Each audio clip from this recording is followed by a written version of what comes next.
भारत की ज़ेरे सदारत पहली G20 शेरपा मीटिंग आज राजस्थान के उदयपुर में होगी शुरू। भारतीय शेरपा अमिताभ कांत 4 रोज़ा इजलास की करेंगे सदारत।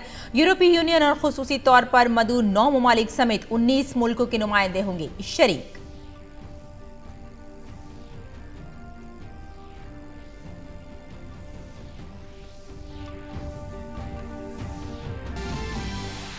दिल्ली म्यूनिसिपल कॉरपोरेशन के 250 वार्डों के लिए वोटिंग जारी। 1349 उम्मीदवारों की किस्मत का होगा फैसला। वोटों की गिनती बुध को होगी।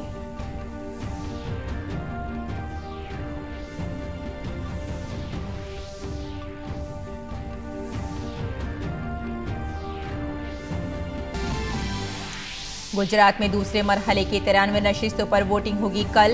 61 सियासी जमातों के 833 उम्मीदवार हैं चुनावी मैदान में। 2,51,58,000 वोटर्स करेंगे अपने हक राय दही का इस्तेमाल। नतीजों का ऐलान 8 दिसंबर को किया जाएगा।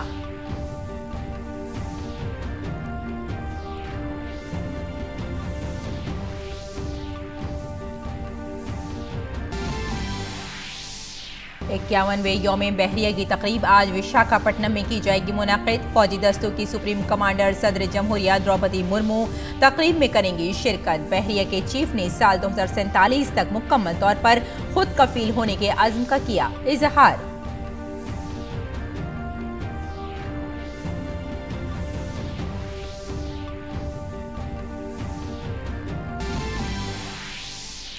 मीरपुर में भारत और बांग्लादेश के माबैन खेला जाएगा पहला वनडे मैच। आज तेज गेंदबाज मोहम्मद शमी चोट की वजह से 3 मैचों की एक रोजा सीरीज से हुए बाहर।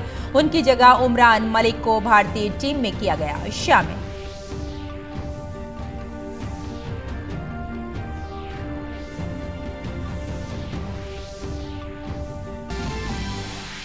और फीफा फुटबॉल आलमी कप के नॉकआउट मरहले में अर्जेंटीना ने ऑस्ट्रेलिया को 2-1 से जबकि नीदरलैंड ने अमेरिका को 3-1 से दी शिकस्त। आज होने वाले मुकाबलों में फ्रांस का सामना पोलैंड से, वहीं एक दूसरे मैच में इंग्लैंड का मुकाबला सेनेगल से होगा।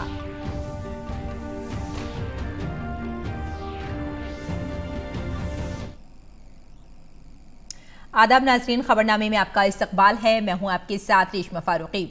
आइए तफसील से खबरों की नजर डाल लेते हैं।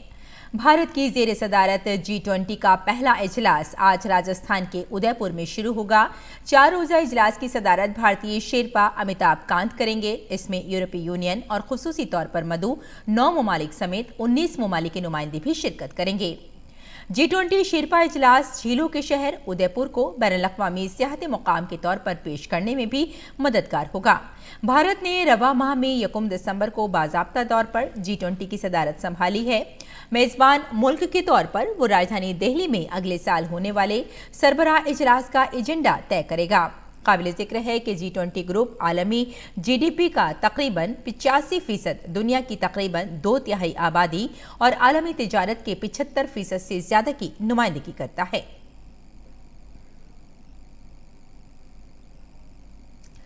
और दिल्ली म्यूनिसिपल कॉरपोरेशन के 250 वार्डों के लिए आज वोटिंग जारी है। वोटिंग आज शाम 5:30 बजे खत्म होगी। दिल्ली म्यूनिसिपल कॉरपोरेशन इंतखाबात के लिए वोटों की गिनती बुध को होगी। काबिल जिक्र है कि 250 वार्डों में से 104 वार्ड खवातीन के लिए मुख्तस किए गए हैं। MCD इंतखाबात के लिए कुल 1349 उम्मीदवार, जिनमें 709 खवातीन और 640 मर्द उम्मीदवार इंतखाबी मैदान में हैं। बीजेपी और आम आदमी पार्टी दोनों ने 250 उम्मीदवार मैदान में उतारे हैं, जबकि कांग्रेस सिर्फ 247 सीटों पर चुनाव लड़ रही है, क्योंकि कांग्रेस के 3 उम्मीदवारों की नामजदगियां रद्द कर दी गई थी। दिल्ली रियासती इलेक्शन कमीशन ने आज़ादाना और मुनसिफाना इंतखाबात को यकीनी बनाने के लिए वसी तर इंतजाम किए हैं। दिल्ली म्यूनिसिपल कॉरपोरेशन इंतखाबात में 1,40,00,000 से ज्यादा राय दहिंदगान उम्मीदवारों की किस्मत का फैसला करेंगे। रियासती इलेक्शन कमीशन ने 13,665 पोलिंग स्टेशन कायम किए हैं, जिनमें से 3,360 68 मॉडल और 68 पिंक पोलिंग स्टेशन कायम किए गए हैं। पिंक पोलिंग स्टेशन मुकम्मल तौर पर खवातीन अमले का ज़ेर इंतज़ाम है। पुरअमन पोलिंग के लिए हसास पोलिंग स्टेशनों की लाइव वेबकास्टिंग की जाएगी। दिल्ली पुलिस के तकरीबन 40,000 अहलकार, 20,000 होमगार्ड्स, नीम फौजी दस्तों और रियासती मुसल्ह पुलिस दस्तों की 108 कंपनियों को तैनात किया गया है। इंतखाबात के पेश नज़र मेट्रो के औकात में भी तब्दीली की गई है। आज मेट्रो सुबह 4 बजे से शुरू हो गई है, जो सुबह 6 बजे तक तमाम लाइनों पर 30 मिनट के वक्फे पर चलाई गई और इसके बाद मामूल के मुताबिक चल रही है।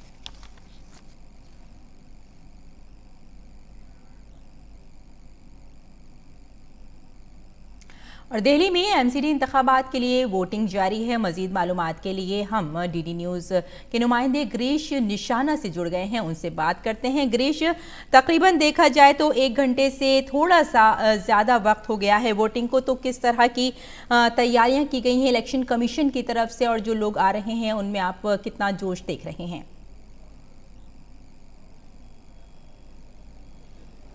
देखिए, आज की अगर बात की जाए तो दिल्ली नगर निगम चुनाव को लेकर जो मतदाता हैं वो काफ़ी उत्साहित नजर आ रहे हैं। सुबह 8 बजे से ही मतदान आरंभ हो चुका है। लोगों में पूरा उत्साह दिखाई दे रहा है।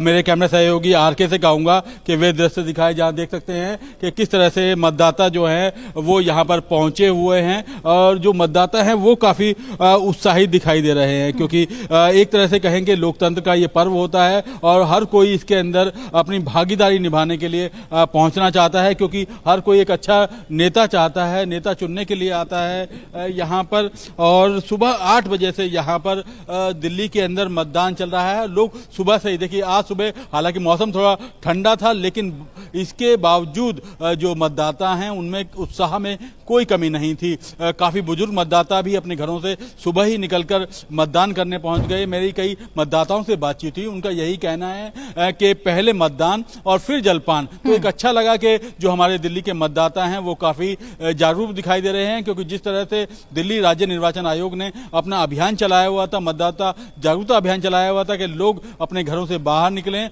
और ज़्यादा से ज़्यादा संख्या में मतदान करें, तो वो कहीं ना कहीं ग्राउंड लेवल पर दिखाई भी दे रहा है। क्योंकि इस बार 1349 उम्मीदवार जो हैं वो अपनी किस्मत आजमा रहे हैं रेशमा, और 1,46,73,847 जो मतदाता हैं वो इन उम्मीदवारों की किस्मत का फैसला करने के लिए मतदान केंद्रों पर पहुंच रहे हैं।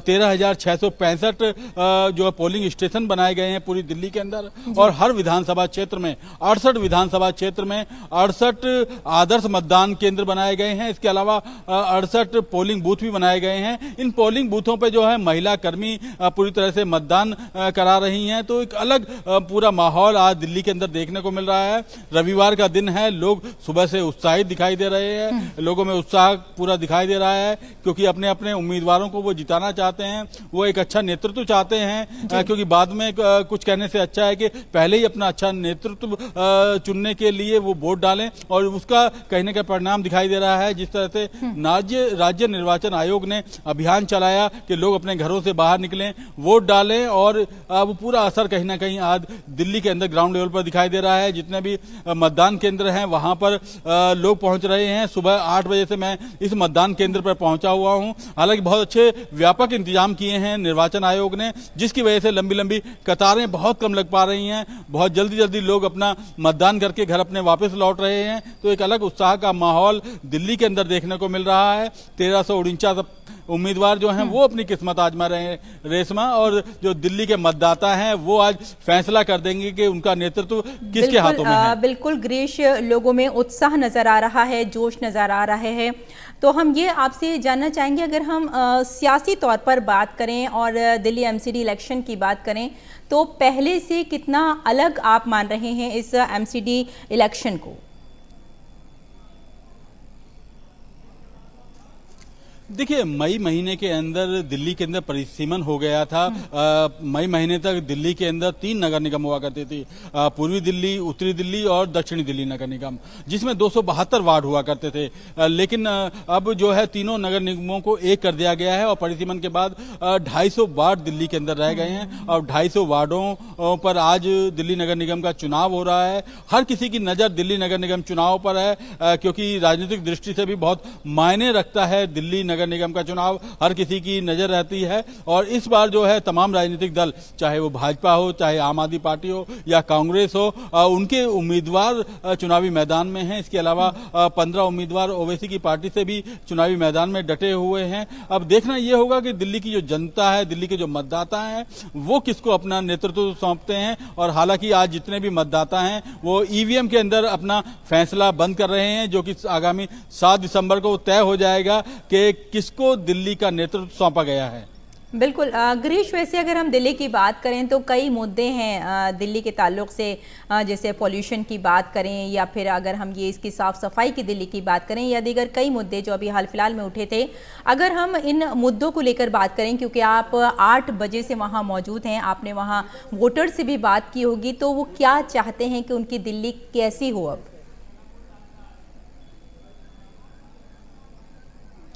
देखिए, दिल्ली नगर निगम का चुनाव है वो स्थानीय मुद्दों का चुनाव है और इसके अंदर बात की जाए तो साफ सफाई की बात की जाती है, नालियों की बात की जाती है, सड़कों की बात की जाती है। जो 60 फीट से जो कम चौड़ी सड़कें हैं वो एमसीडी के अधीन आती हैं, तो उसको लेकर इस बार लोगों के जहन में है कि किस तरह का उनको नेता चुनना है। क्योंकि इसमें ज़्यादातर जो नेता होते हैं, जो क्षेत्रीय नेता होते हैं, जो जिन्होंने काम किया होता है, उनको वोट दिया जाता है। और जो मतदाता हैं काफ़ी समझदार हो चुके हैं, उन्हें मालूम है कि कौन सा अधिकार किस नेता के पास है या किस के पास है, क्या दिल्ली सरकार के पास क्या अधिकार हैं, एमसीडी के पास क्या अधिकार हैं। इन तमाम जो अधिकारों को दिल्ली का मतदाता अच्छी तरह जागरूक हो चुका है। अब इन सब जो भी मुद्दे हैं दिल्ली के अंदर, उन मुद्दों पर आज वोटिंग कर रहे हैं लोग। सुबह से ही काफी उत्साह के साथ मतदान केंद्रों पर पहुंच रहे हैं। दिल्ली के अंदर 13,665 मतदान केंद्र बनाए गए हैं और करीब 1 लाख से ज्यादा जो कर्मी हैं उनको वो ड्यूटी पर तैनात हैं, जो इसको शांतिपूर्ण ढंग से चुनाव कराने के लिए ड्यूटी पर पहुंचे हुए हैं। इसके अलावा दिल्ली पुलिस के 40,000 से ज्यादा जवान जगह जगह तैनात हैं। अर्धसैनिक बलों के जवानों को भी तैनात किया गया है। उत्तर प्रदेश, राजस्थान और हरियाणा के होमगार्ड के जवानों को भी दिल्ली में इन चुनावों के लिए बुलाया गया है, जो ड्यूटी पर तैनात हैं, ताकि शांतिपूर्ण ढंग से दिल्ली नगर निगम का चुनाव हो सके। जी गिरीश, अगर हम पिंक पोलिंग बूथ की बात करें या फिर मॉडर्न पोलिंग बूथ की बात करें, जिसमें बताया जा रहा है कि पिंक वाले जो हैं वो ख़वातीन के लिए मुख्तस कर दिए गए हैं और वहाँ ख़वातीन अमला ही रहेगा। अभी वैसे ज़्यादा वक्त नहीं हुआ है वोटर्स के लिए, 1 घंटा, बल्कि कहना चाहिए 1 घंटा 14 मिनट हो चुके हैं। तो ख़वातीन की जो तादाद है वो कितनी है अब तक?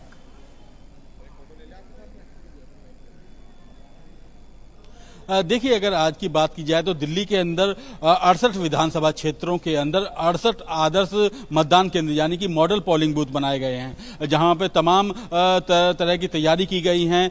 निर्वाचन आयोग ने वहाँ पानी की व्यवस्था की है, जो मतदाता हैं उनके बैठने की व्यवस्था की है, बहुत अच्छे ढंग से उसको सजाया गया है, गुब्बारे भी लगाए गए हैं। इसके अलावा अगर पिंक बूथ की बात की जाए तो दिल्ली के अंदर 68 पिंक बूथ भी बनाए गए हैं, जिसमें जो महिला कर्मी हैं वो तैनात है दिल्ली के अंदर और पूरी तरह से वही मतदान करा रही हैं।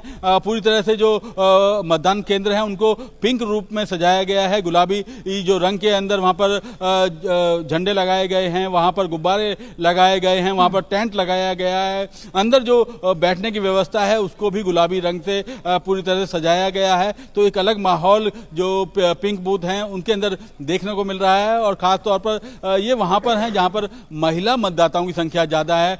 उन बूथों पर ये ज़्यादातर दिल्ली के अंदर बनाया गया है। कुल दिल्ली के अंदर 68 मतदान केंद्रों को जो है पिंक बूथ बनाया गया है। यानी कहा जा सकता है ख़वातीन हो या बुजुर्ग हो या फिर नौजवान क्यों ना हो, पूरे जोश के साथ इस वक्त अपनी वोटिंग के लिए वहां पहुंच रहे हैं और जानते हैं कि किस तरह से उन्हें अपना हक को हासिल करना है। बहुत बहुत शुक्रिया गिरीश हमारे साथ जुड़ने के लिए और इस तमाम जानकारी के लिए।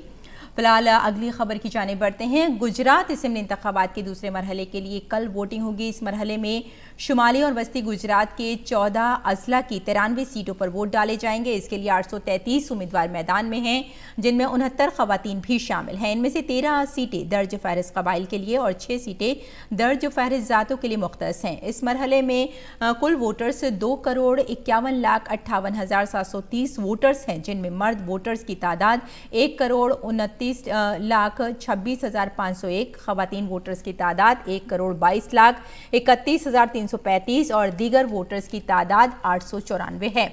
वोटिंग के लिए 26,409 पोलिंग स्टेशन है। पोलिंग अमले की तादाद 1,13,325 है।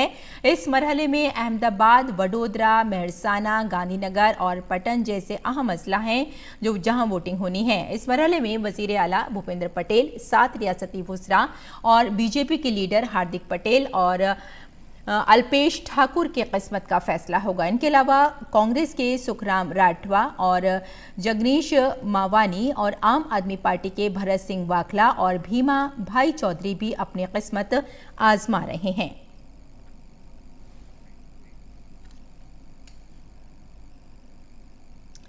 जमहूरियत में मर्द हो या फिर औरत, सबकी शिराकतदारी होती है, लेकिन एक कम्युनिटी ऐसी है जो न मर्द है और न ही औरत। हम उन्हें ट्रांसजेंडर्स कहते हैं। वडोदरा की इस कम्युनिटी के मसाइल क्या हैं और वो अपने सियासतदानों के बारे में क्या सोच रखते हैं, हमारे नुमाइंदे नीरज सिंह ने इस पर खास बातचीत की। नर हो या नारी, लोकतंत्र में सबकी भागीदारी, लेकिन एक ऐसी कम्युनिटी भी है जो ना नर है और ना नारी है, और वो है ट्रांसजेंडर कम्युनिटी। बड़ौदा की ट्रांसजेंडर कम्युनिटी के बीच में हम यहाँ पर पहुँचे हैं और लोकतंत्र में एक एक वोट है, उसकी एक वैल्यू है, और यही कारण है कि ये लोग भी घरों से निकलते हैं और मतदान केंद्रों पर पहुँचते हैं। किस तरह के इश्यूज़ आप लोगों के रहते हैं? चुनाव भी चल रहा है और आप लोग क्या चाहते हैं, सरकार आपके लिए क्या करे?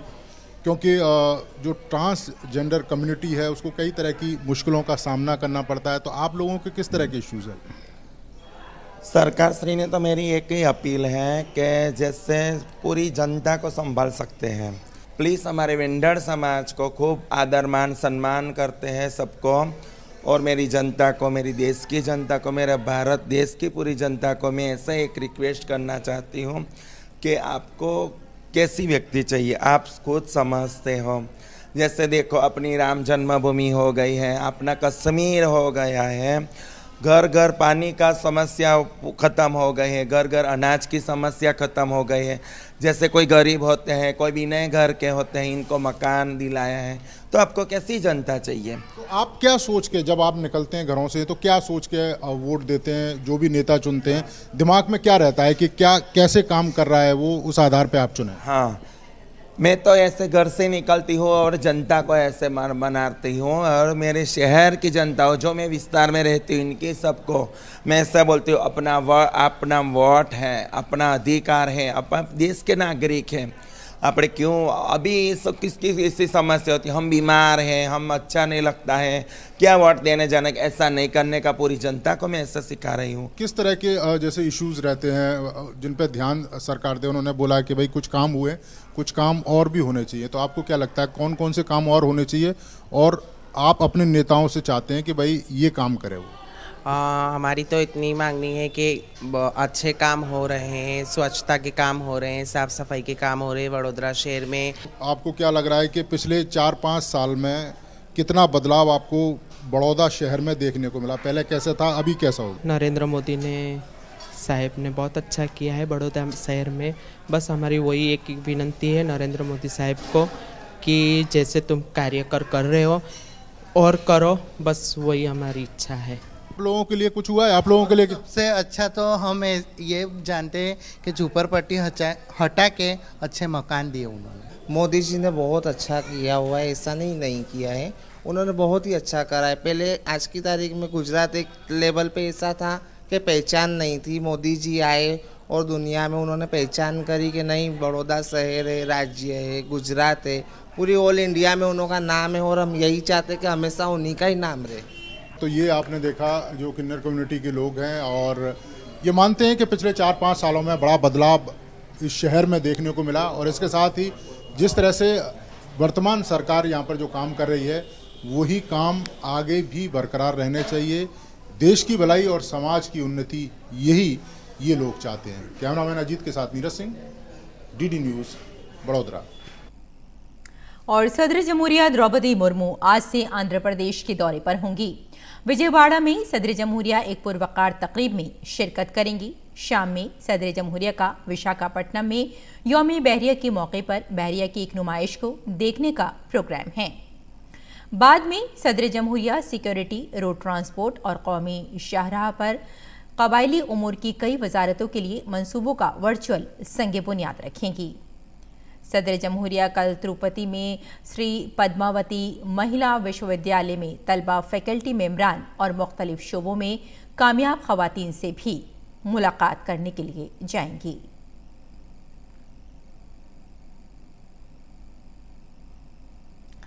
भारत में यौम बहरिया हर साल 4 दिसंबर को मनाया जाता है। इस दिन को तारीखी अहमियत हासिल है।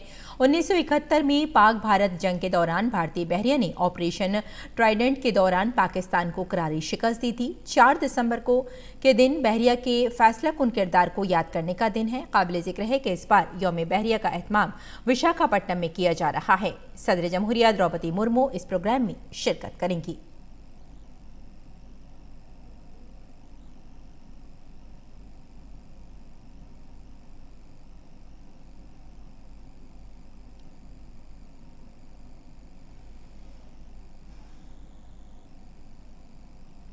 और शुमाली भारत में सर्दी ने अब अपना असर जाहिर करना शुरू कर दिया है। दिल्ली समेत शुमाली भारत की सभी रियासतों में सर्दी में इजाफा हो गया है।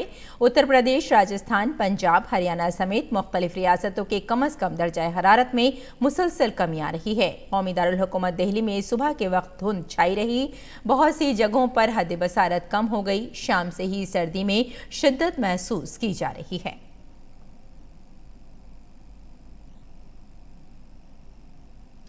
और रूस से आने वाले तेल पर 60 रुपये फी बैरल की कीमत तय करने के यूरोपीय यूनियन के फैसले में G7 ग्रुप्स और ऑस्ट्रेलिया भी साथ आ गए हैं। इसका मकसद है आलमी मंडी में रूस से आने वाले तेल की सप्लाई को जारी रखा जाए और यूक्रेन जंग के लिए फंड जमा करने की व्लादिमीर पुतिन की ताकत को कमजोर किया जाए। अगर रूस ने इस हद की खिलाफ वर्जी की तो ऑस्ट्रेलिया और G7 ममालिक रूसी तेल की समुद्री आमदरफ्त रोक देंगे। तेल की बढ़ती हुई कीमतों पर काबू पाने के लिए यूरोपीय यूनियन ने रूस के तेल की कीमत की ज्यादा से ज्यादा हद मुकर्रर करने पर इत्तेफाक किया है। एसोसिएशन ने अपने तमाम 27 मेंबरान से कहा है कि वो $60 फी बैरल की इस ज्यादा से ज्यादा कीमत को लागू करें। मंसूबे के मुताबिक अगर रूस इस हद की खिलाफ वर्जी करता है तो ऑस्ट्रेलिया और G7 ममालिक रूसी तेल की समुद्री नकलो हरकत पर रोक लगा देंगे। ये उसूल 5 दिसंबर से लागू किया जा सकता है। रूसी तेल की ज्यादा से ज्यादा कीमत का तयन एक अरसे से मगरबी ममालिक के एजेंडे पर है। इसका हदफ रूस को तेल की फरोख्त से होने वाली आमदनी को आलमी सतह पर तेल की सप्लाई को मुतासिर किए बगैर कम करना है। अमेरिका ने यूरोपीय यूनियन के इस फैसले का खैर मकदम किया है। It's in the range of prices that we've been talking about for a while in terms of creating and helping us do two things.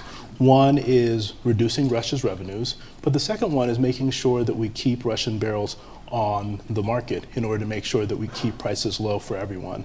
And we think that the price ranges that have been discussed accomplish those two goals and will put us in a position where Russia's revenues come down while we're ensuring that people get access to reliable, cheap energy going forward. रूसी सदारती दफ्तर के तर्जुमान ने जुमे को कहा कि सदर Putin ने यूक्रेन के बहरान पर बातचीत पर रजामंदी जाहिर कर दी है। ताहम रूस का कहना था कि अमेरिका की जानिब से रूस के साथ इल्हाक शुदा यूक्रेनी इलाकों को तस्लीम करने से इनकार से हल का रास्ता मुश्किल हो रहा है। काबिल जिक्र बात यह है कि रूस यूक्रेन के तकरीबन 20% हिस्से पर दावा करता रहा है। मगरबी ममालिक रूस के इस दावे को सख्ती से मुस्तरद करते हैं। अमेरिका ने अभी भी रूस के नए इलाकों को मंजूरी नहीं दी है। इससे स्थिति काफ़ी पेचीदा हो गई है। किसी हल तक पहुंचने के लिए राष्ट्रपति पुतिन वार्ता के लिए राजी हैं, लेकिन इस बिंदु पर ध्यान देना पड़ेगा।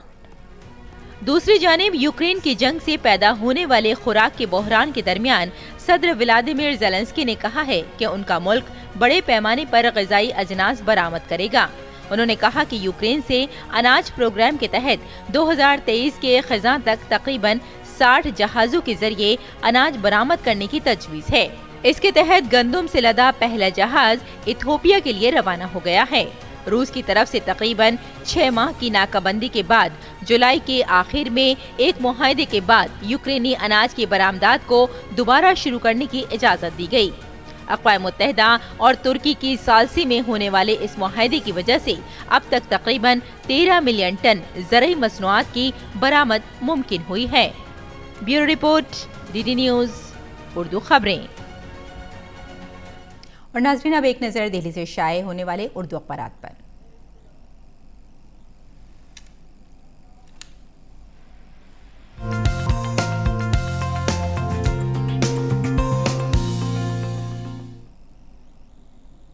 अखबारात के जायजे में सबसे पहले बात कर लेते हैं रोजनामा राष्ट्रीय सहारा की। राष्ट्रीय सहारा के सफ़े अव्वल की सुर्खी है, माजूर अफराद को बाइख्तियार बनाने के लिए इक़दामात ज़रूरी हैं। सदर जमहूरिया द्रौपदी मुर्मू ने कल ये बयान दिया है और कल दिव्यांगों का आलमी दिन था। नाजरीन, अगली खबर पर नज़र डाल लेते हैं। अगली खबर भी हमने इसी अखबार से ली है। ये आपको हम बताते चलें कि एडमिरल आर हरि कुमार का ये बयान है, बहरिया 2047 तक मुकम्मल तौर पर खुद कफ़ील हो जाएगी। और अब नज़र डाल लेते हैं रोजनामा हिंदुस्तान एक्सप्रेस पर। डबल इंजन की सरकार में बुलेट ट्रेन की रफ्तार से तरक्की होती है, ये कहना है उत्तर प्रदेश के वज़ीर आला योगी आदित्यनाथ का। और अगली खबर पर भी नाज़रीन नज़र डाल लेते हैं। एमसीडी का इलेक्शन आज है, सख्त सिक्योरिटी का बंदोबस्त किया गया है।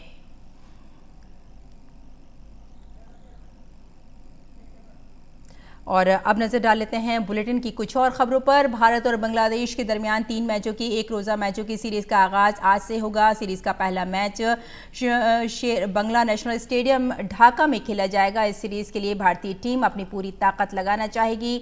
सीरीज़ में पुराने खिलाड़ियों के साथ साथ कुछ नए चेहरों को भी जगह दी गई है, जिसमें रजत पाटीदार, राहुल त्रिपाठी और शहबाज अहमद जैसे बेहतरीन खिलाड़ी शामिल हैं। इस सीरीज़ में भारतीय टीम के पुराने खिलाड़ियों को भी शामिल किया गया है। भारतीय टीम के रेगुलर कप्तान रोहित शर्मा, विराट कोहली और केएल रावल जैसे तजुर्बेकार खिलाड़ियों को इस सीरीज में वापसी हो रही है। और अब मुल्क भर के मौसम का मिजाज।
तो नाज़रीन, इस बुलेटिन में फिलहाल इतना ही। इजाज़त दें, आदाब।